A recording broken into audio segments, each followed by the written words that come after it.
kung totoo meron. So, ikaw, dinideny mo na wala talaga? Yes, Your Honor. Wala pong papel na ganyan. Ito po ang proseso sa isang ahensya gaya ng PIDEA. Ipagpalagay na lang natin na nangyari po yung interview nung March 10. Ang sabi niya kasi dito, that the undersigned was the one who personally interviewed the said confidential informant on March 10, 2012 at the IIS office in front of some IIS personnel. Kaya po nandito sila ngayon eh. Hindi ba contradicting?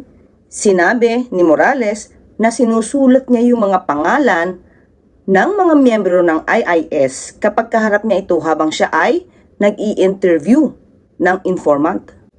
Pero doon sa kanyang salaysay, wala siyang binanggit. Sinabi niya lang, some members of IIS. That the undersigned was the one who personally interviewed the said confidential informant on March 10, 2012 at the IIS office in front of some IIS personnel. Kaya po nandito sila ngayon eh. Dito pa lang kung contradicting na, bakit hindi itinanong ni Senator Bato o sabi mo, nilalagay mo yung pangalan ng kaharap mong opisyal habang ikaw ay nag-i-interview.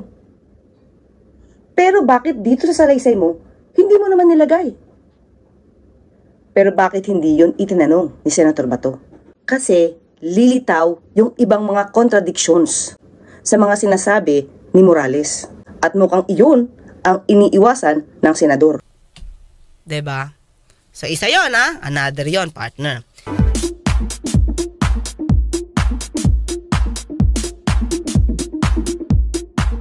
So sa kaya sabi ni wala ito sa formis. Wala sa record. Sabi naman niya, wala pang formis ng panahon ng 2012. Okay, sabi naman ni General Lazo, pero lahat po ng compilations namin, lahat ng nangyari, nakakompile siya sa binders nila. May sinabi ang PIDEA, sir, this is not in your formis. Sabi mo, sa... Yes, Your Honor. Certification. Sir, yung formis po is a record of all the plans and operations that we conduct. Ito po ay hinahawakan. It is called the PIDEA Operational Reports and Monitoring Information System. So, kailan ito nag-start, itong system na ito? Anong year? 2014. So yung kaso mo, Your Honor, 2012, wala pa pong ganyan noon. Formis, wala pa yan noon. Opo, hindi ano yan eh. Yung sinasabi lang formis, yung wala na ho ako dun eh. Yung Okay. kung ano niyan, kagaya Sir, niyan. Your Honor. Yes, sir. Wait. Totoong wala pong formis pa noong 2012. Kaya lang, meron po kaming data monitoring system of the National Operations Center. Dala po namin yung mga binders namin ngayon to prove to you that there is no such entries na sinasabi po niya. Kasama po namin. And by the way, sir, nandito na po yung apat na tumestigo or nag-execute ng affidavit that wala pong nangyaring ganun sa opisina nila. Na ito, sir, dapat yung chain of custody ng documents na yon. From him to his team leader, from the team leader to, at that time, it was Director La Chica. Then it reaches the DDGO. So ang daming pagpapasahan, sir, ng papel. Bakit nawawala? Talagang mawawala kasi wala naman talagang ganun dokumento kasi. So kayong sinasabi nyo, sir, na delikado kapag may naglilik na ganyan. Sigurado po kami walang dokumentong ganyan. So wala doon. So doon pa lang, Senator Bato, alam mong hindi na niya ma-prove. Di ba? Hindi niya ma-prove yung connection ng papel niya doon sa binders. Dapat mag-isip na si Senator Bato. 'Di ba? Kung hindi ka bias diyan, 'di ba? Dapat doon pa lang mag-isip ka na, pulis ka naman dati pa eh. Alam mo naman, papel-papel talaga tayo, hindi pwede tayo puro bibig. 'Di ba? If you want to be a credible witness, hindi lang pwede bibig eh. Unless may iba ka pang witness na magpapatunay na ito, hinugot talaga yung papel, tinanggal. 'Di ba? So 'yon. After that, partner, tinanong siya, O ano ang nangyari after mong mag-interview? So, yun lang. Ikaw, in-insist mo na totoo talaga yung dalawang papel na yon. Yes, Your Okay? Honor. Okay. Yes, Your Honor. So, after that, anong nangyari? Bakit hanggang doon lang? Hindi nga po natuloy. Yung sinasabi po kanina ni Director General Lasso, no, na wala doon sa kanilang compilation, hindi nga po natuloy itong operation na ito. Hindi natuloy. 'Di ba? Sabi niya, hindi na nga po natuloy. Kaya wala sa record. 'Di ba? So it means talagang wala sa record. Kasi hindi natuloy. Hanggang doon ka lang sa pag-interview. Pag-interview mo ngayon, partner, kasi dapat maraming tanong si Senator Bato kung talagang gusto niya ng katotohanan. Okay, tanong ngayon, partner. Sino bossing mo? Kasi assistant chief lang siya. Dapat tanong mo, okay. Nung tinanong siya, partner, ito another question to mga ka-UB. Alam ko marami pang dapat tanongin dito eh. Dapat tinanong ni Senator Bato, okay, sino ang boss mo? Diba? Si Francia, si Chief Francia. Okay, nandun naman si Chief Francia eh. Tanong niya ngayon ni Senator Bato, alam ba ito ng boss mo? Yung operation. Operation. Yung pag-interview. Ano sagot niya? Palagay ko. So, nasabi ko. Ayan hindi siya sigurado. Hindi sigurado. Palagay ko kasi hindi ko naman gagawin ito kung hindi niya alam. Yung pagkatapos mong kinunan ng yung informant mo, Morales, pagkatapos mong kinunan ng mga affidavit, everything, pinaalam mo ba sa boss mo? Sa pagkakatanda ko po, hindi naman po pwede na kikilos ako sa opisina na hindi malalaman ng aking opisina. So alam mo? Alam ng boss mo?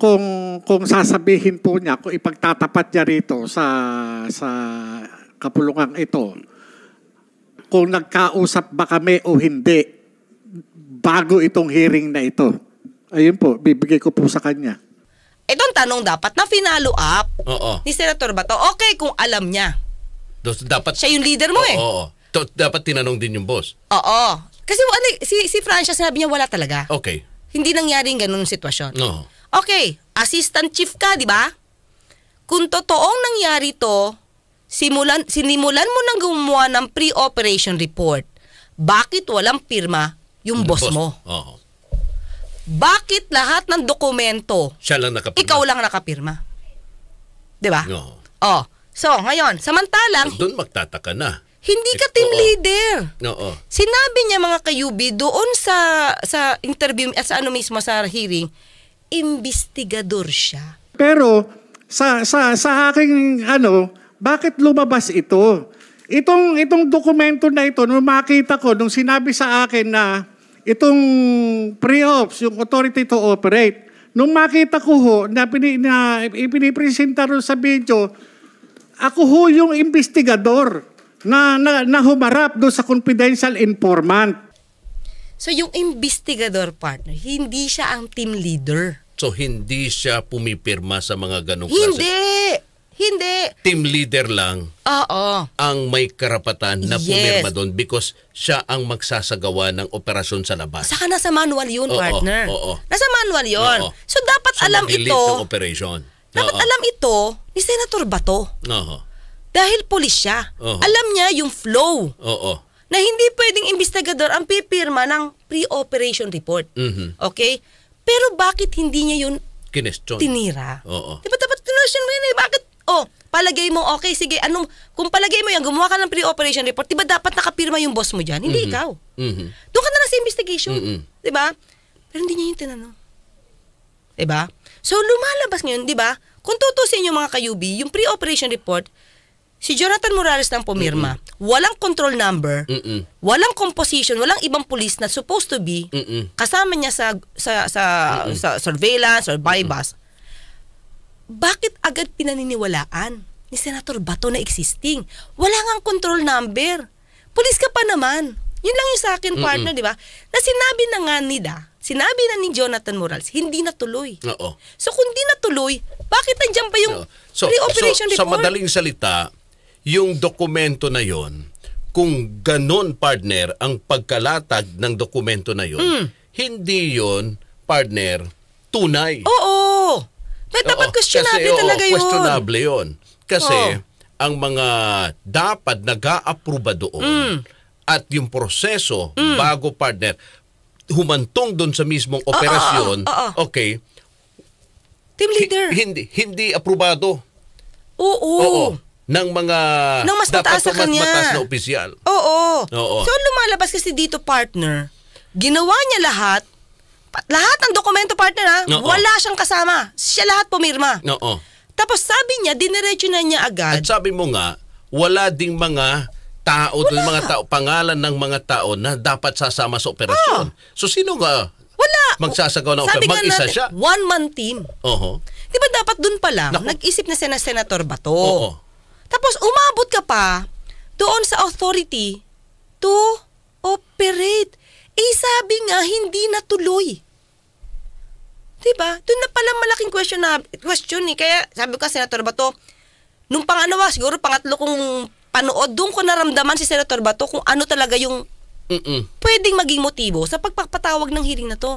Kasi, nung sinabi niya na nag-i-exist tong dokumentong to, partner, ang nangyayari dyan, sinasabi niya na, parang lumalabas na yung sinabi ni Pangulong Duterte doon sa prayer rally na meron siya nakitang PIDEA report, pinatototohanan niya na. Ngayon, parang pinasisinungalingan naman niya yung sinabi ng PIDEA na wala nag-i-exist. Kanino kakampi si Senator Bato? Sa PIDEA na nagsabi na walang dokumento o kay Pangulong Duterte na close niya? Doon sa hearing, partner, si Senator Bato lang ba ang nandoon at nagtatanong? Wala yung mga miyembro ng committee niya. Even yung kanyang partner, subcommittee ng Wala. Kaya nga dapat, kung ikaw ay close kay datong Pangulong Duterte, na siya nagsasabi na may PIDEA document, di ka dapat pala nagtanong dyan. Di ko agad na-realize yun eh. Kaya sabi ko, babalikan ko to. Kasi talagang lahat nung yung paano ito, yung flow, in-explain na kasi sa kanya eh. Kasi mga kayubi, kaya ko to alam, kasi sabi ko, naghihiling ako about drugs. So alam ko yung flow. Tapos, in-explain din ni General Lasso na bakit ka didiretso doon sa GO, di ba? At that time, si General Carlos Cadapan, yung kumbaga pinakamataas na posisyon, bakit ka didiretso doon? Binaypas mo yung team leader mo o yung pinaka-superior mo. Assistant ka lang. Doon pa lang dapat nag-question na si Senator Bato. Pero bakit nag-gap dun? Diba? Pagka-gap, nako partner, ito pa. Sabi niya, nung nakita daw niya na ipinaskale ito ng isang vlogger, nagulat siya. So sumulat siya agad, sumulat siya agad kay Senator Bato. Teka lang. Ba't si Senator Bato agad na susulatan mo sa kasi si General Lasso? Ba't susulatan mo si General Bato? Ba't hindi na lang muna kay Senator Zubiri? Bakit si Senator Bato? Nilabas nila yan. Ngayon, bakit ako sumulat? Teka muna, wala akong kinalaman dyan. Sumulat po ako kay Director General Lasso. Talagang sinabi ko po sa kanya, magmula nung sabihan po ako, nung April 2, nanlamig po ako talaga nung makita ko. Kaya, ang ko doon sa, sa pamilya ko na ang pasya po namin, mag-anak, ipaalam sa PIDEA. Ito po yung sulat, Sinulatan ko po si General Lasso. Bakit po susulatan si General Lasso? Furnish a copy to my office.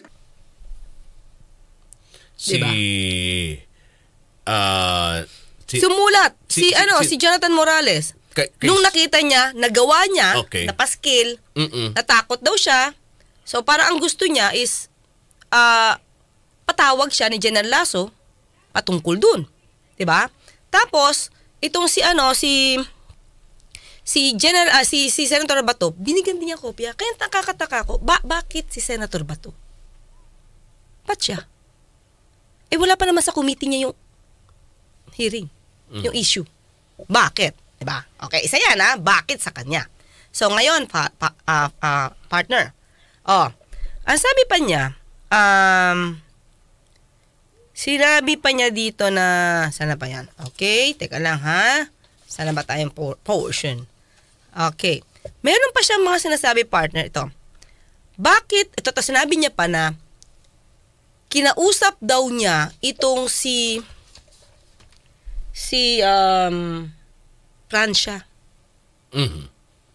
At, yan ang sabi niya, kinausap niya. Pero mga kayubi, pansinin mo, di siya nagsalita, ang gusto niyang unang pagsalitain, si Francia. Paunahin muna natin siyang sumagot, kasi may sasabihin din ako. Sa yung mga unauthorized disclosure of that. Yan nakalagay sa meaning ng confidential.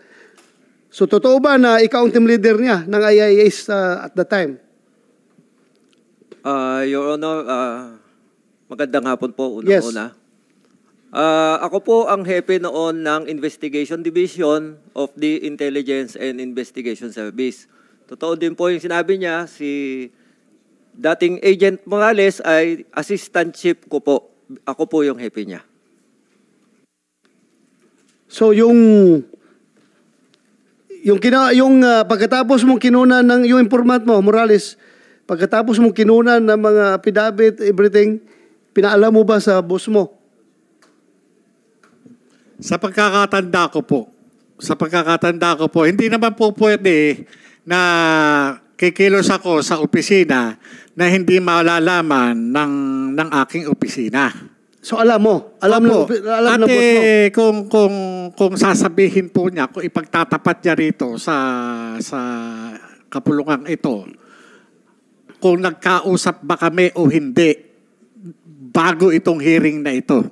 Ayun po, bibigay ko po sa kanya. Kumakapa siya nangangapa. Sinabi niya, kinausap niya. O sabihin niyo po, sir, na kung ano yung sinabi niyo sa akin. Pero partner, hindi pala sila nagkausap. Ang kausap pala niya, yung isang kontraktor na para nadidinig lang ni Sir Francia. So doon palang partner, ang daling gumawa ng kwento, nakausap ko, hindi pala. Kausap mo daw siya na i-deny na lang natin. Wala po kung natatandaan ganun, Your Honor. Meron kayong dalawa lang ba nag-usap? Hindi po, Your Honor, may kausap po siya. O sino yung kausap niya? Your Honor, pwede ko bang i-consult po yung aming Legal and Prosecution Service? Kung magbabanggit po ako ng pangalan, baka po makabiolate po ako ng ano. Well, you are under oath here. You are under oath here. Yes, Your Honor. Kung sino yung kasama mo, tinatanong ka ng chairman, sabihin mo, isagot mo kung bakit? Meron bang binabiolate mo na batas diyan kung magsabi ka ng totoo? Sino yung kasama mo? Si Mr. Curioso po. Ha? Mr. Dave Curioso. Dave? Ang kasama ko noon, nakausap niya. Sino yan siya? Dati din pong PIDEA, wala na po ngayon. Do you confirm? Jonathan Morales? Yes, Your Honor. Kumsek, next hearing, invite, ano pangalan?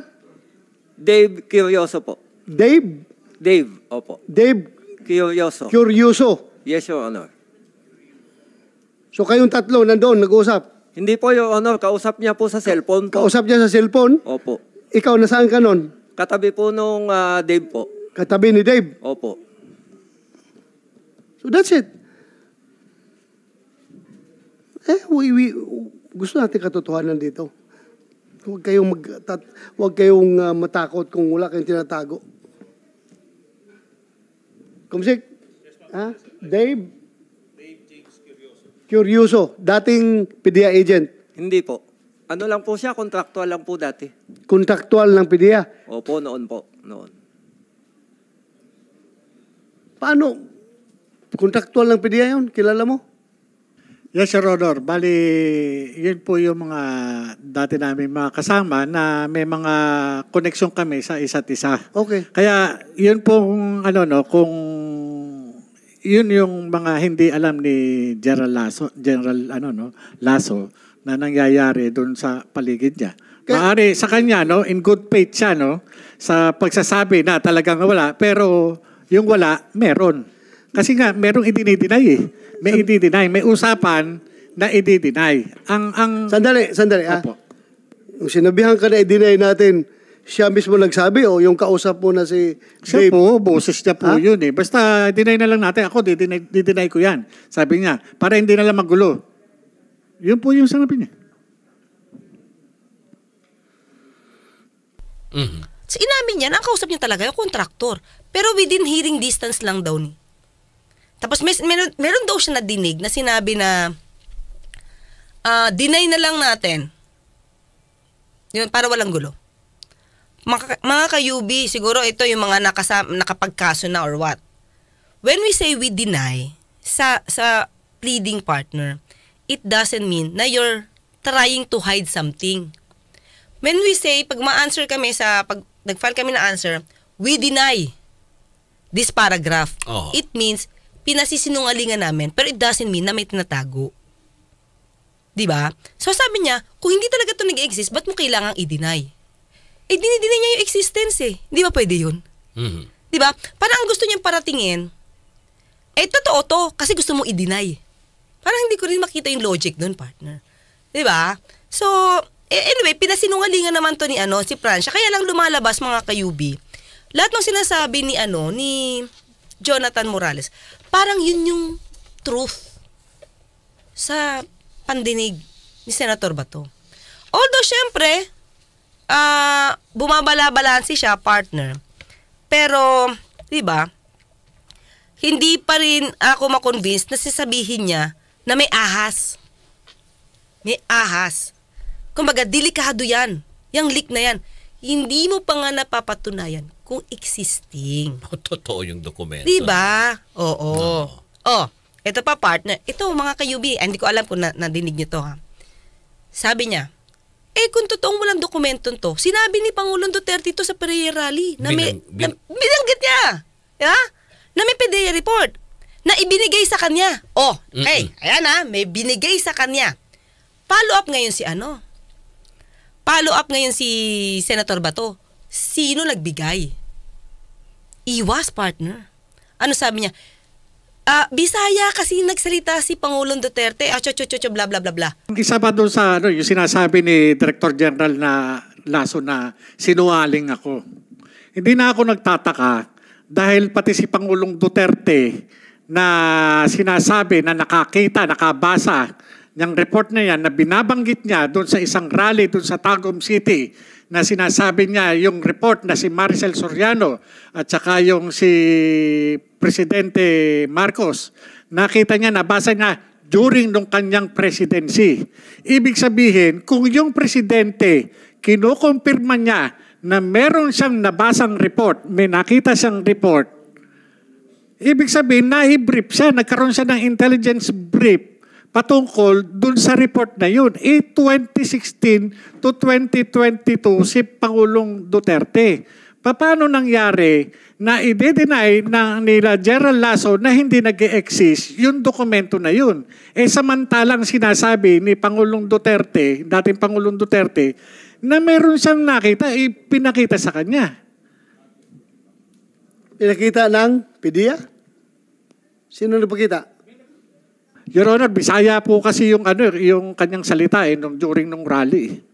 Pero binabanggit niya po yung pangalan ni Maricel Soriano. Hindi na nasagot kung sino yung nagbigay. Kung sinong tao na yon. Oo. Alam mo, nung una sabi ko, hindi ko ito napapansin Pero pag pinansin nyo mga ka-UB, ang dami niyang iniwasang importante na katanungan. Diba? Tapos, ito pa, sabi niya, partner. Sabi nga natin, meron daw pinakitang picture.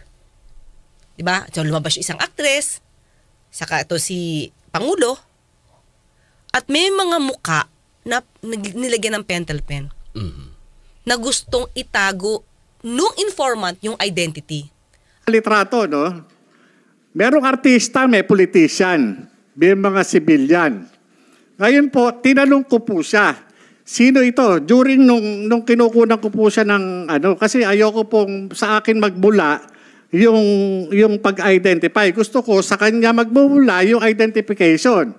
At yung mga nandun litrato, 5 litrato po yun sa pagkakatanda ko, iba't ibang klase, iba't ibang okasyon, iba't ibang pagkakataon. Yun po yung ano. Ngayon, nung tinanong ko siya, sino ito? Kahit alam ko po na kung sino yon, sinabi niya, Sir, si ano po yan? Si Maricel. Maricel Soriano po. O maliban doon, ano pangalan nito na tawag niyo? Maria. Ngayon po, eto, sabi niya gano'n, eto sir, si ano po ito? Si Bongbong Marcos. Maliban dito, ano pangalan nito? Bonget. Yun po yung sinabi niya. Siya po ang nagsasabi, hindi po ako. Siya po ang nag-identify, hindi po ako. Ako'y nagtatanong lamang po bilang investigador. Maliban dito, sino pa ang nakikilala mo rito? Yung iba nga po, tinakpan po niya ng pentel pen. Dahil nga ayaw niya na i-reveal sa akin yung iniingatan niya rin. May mga iba pong mga personalidad doon na hindi ko na po matandaan yung mga pangalan. Ngayon po, doon po sa opisina, kinunan ko ng statement, yung confidential informant, kung sino po yung present na naandun na kasama ko doon sa opisina, inilagay ko po yung pangalan. Kaya po, kinuha ko yung statement tayo, nakalagay po roon sa harap nina. So, sino yun? Mga kasama mo? Ay, teka lang. Teka lang. Investigador ka. Manghuhuli ka. Kung totoo. Tapos inalaw mong itago nung informant mo yung identity ng ibang nakikita mo sa picture kung totoong existing yung picture. Ikaw, partner, pulis ka, o miyembro ka ng PIDEA, 10 ang gumagamit ng pulveron. Mm-hmm. 2 lang, huhulihin mo. Tapos yung ibang kasama mo, nilagyan ng pentel pen. Diba? Tapos pumayag ka? Investigador ka? So, hindi mo alam yung iba identity? Nandoon sa pre-operation report mo, yung 2 pangalan lang na prominente? Napaka-selective noon, partner. And then sabi mo nga, may binanggit din siya na siya ang partner, parang whistleblower. Oh. Di ba? Parang may advokasya siya na siya ang nagsisiwalat sa mga anomalya. Yes. Di ba? Sa PIDEA. Parang ganon yung kanyang dating partner. Kinakampanya. Yes. Di ba? Bakit mo itatago yung iba kung totoo? Selective ka eh. 2 lang yung gusto mo ipakita. Tapos pinaniniwalaan ni Senator Bato. And this is worse, mga kayubi. The way I see it, this is 2012. Kung totoo nag-existo bakit mo ipapatawag ngayon yung mga taong involved diyan?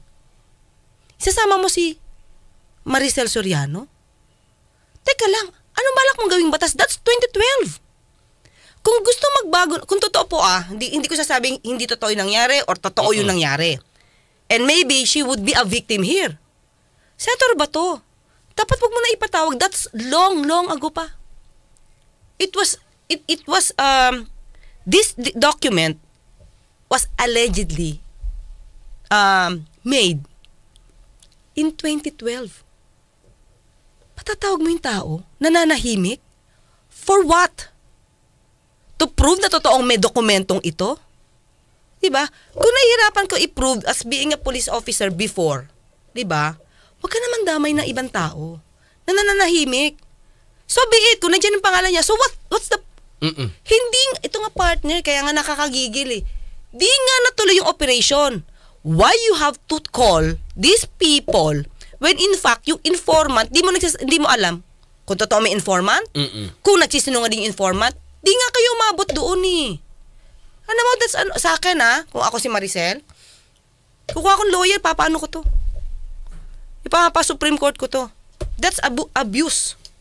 Pang-aabuso to, partner, just to prove a point para masabi na totoo yung sinasabi ni Pangulong Duterte na may PIDEA document siyang nakita. Senator Bato, you have this conflict of interest. Hindi ka na dapat dyan mag-preside. The point na hindi natuloy ang operasyon. Wala! Okay, hindi natuloy, wala silang nahuli. Wala silang nakuhang ebidensya. At hindi mo alam kung totoo. Kung totoo yun. Sa patatawag mo? Oh, that's unfair. Yun ang medyo mahirap doon na sitwasyon. Oo. Alam mo, dapat pag-isipan mo to. I hope nakikinig si Senator Bato. Itigil mo to. Kung gusto mong ituloy to, wag mo na ipatawag yung ibang tao kasi walang nangyari dito.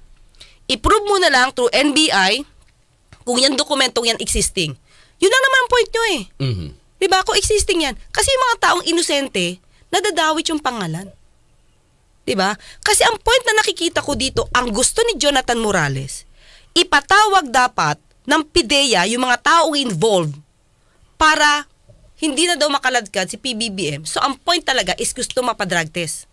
At yun din naman yung sigaw ng ibang anti-PBM. Ang ano ko na lang po dito, bilang alagad ng batas na lang po, parang pulis sa pulis, Your Honor. Since na lumabas po itong information na ito, ano ang gagawin natin? Magkakandak ba tayo ng ng investigation para doon sa mga personalidad na naandito? Meron po kasing mandato ang PIDEA. Ayon doon sa provision ng Republic Act 9165. Hindi po ba itong mga ito ipatatawag? Kasi kung ginagawa po natin sa mga ordinaryong tao, hindi po ba po pwedeng gawin ng PIDEA yung kanilang tungkulin para itong mga ito talagang ma-exonerate kung kinakailangan o kung kinakailangan managot dahil mayroon silang merong allegation na sila ay gumagamit ng illegal na droga. Can you respond, sir, General Lasso? Your Honor, kaya nga po inumpisahan namin dun sa liham niya sa akin, hinimay-himay namin. Lumalabas naman na puro kasinungalingan itong nire-report niya. So doon pa lang, gustuhin man naming imbestigahan yung mga allegations niya, wala namang katotohanan. So paano kami mag-iimbestiga na based on mistruths? Kaya nga po inumpisahan namin ito. Kasamahan niya dati, sinabi nila walang ganun na nangyari sa naisip nila. Ganun din sa sa boss niya. Siya lang po ang nagsasabi na may ganitong mga dokumento. Sinasabi ko na nga po, wala. Dala namin yung binder ngayon. Kung gusto nyong makita, ganun po ka-tedious yung pagpa-file namin. Lahat ng sinasabi niya, nakokontra namin with documents. Siya po, puro lang, boka. Verbal lang. Kaya, hindi po pwedeng on his mere allegations alone, we are going to invite persons. Correct. Yes. Correct. Yes. We arrested persons, but we released them. But telling him that it was this person who squealed on him. And then when he goes out but killing, then we said that it was this fellow who really did it, who did you in. We first planted the intrigues.